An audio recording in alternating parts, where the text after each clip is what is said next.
Known as the War to End All Wars, it was fought between the Allied powers, which consisted of Britain, France, Russia, Japan, and Italy, and the Central Powers, which included Germany, Austria-Hungary, Bulgaria, and Turkey. The war was sparked by the assassination in 1914 of the heir to the throne of Austria. While war raged throughout the world, Woodrow Wilson and the United States remained neutral.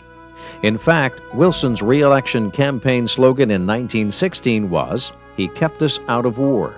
However, with the sinking of the luxury liner Lusitania by a German submarine and Germany's decision to start unrestricted submarine warfare, President Wilson, on April 2, 1917, called a special session of Congress to request a formal declaration of war. 4 days later, on April 6th, Congress resolved that a state of war existed between the United States and Germany. The first American troops arrived in Europe in the summer of 1917, led by General John J. Pershing.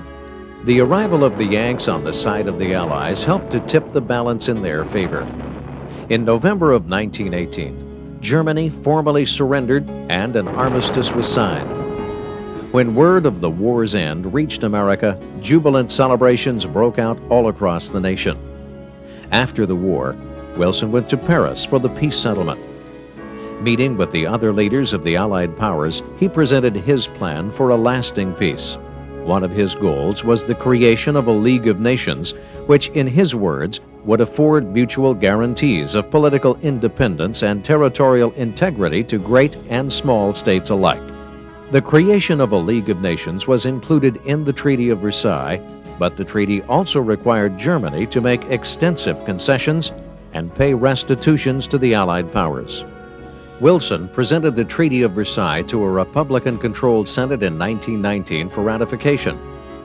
The Republicans believed that American foreign policy should be aimed at keeping the United States out of foreign entanglements unless involvement was absolutely required by a direct threat to national security.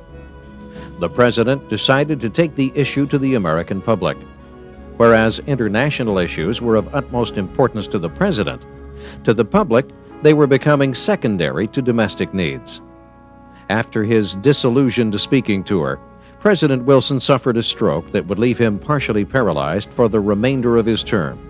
The Treaty of Versailles was eventually defeated in the Senate by 7 votes.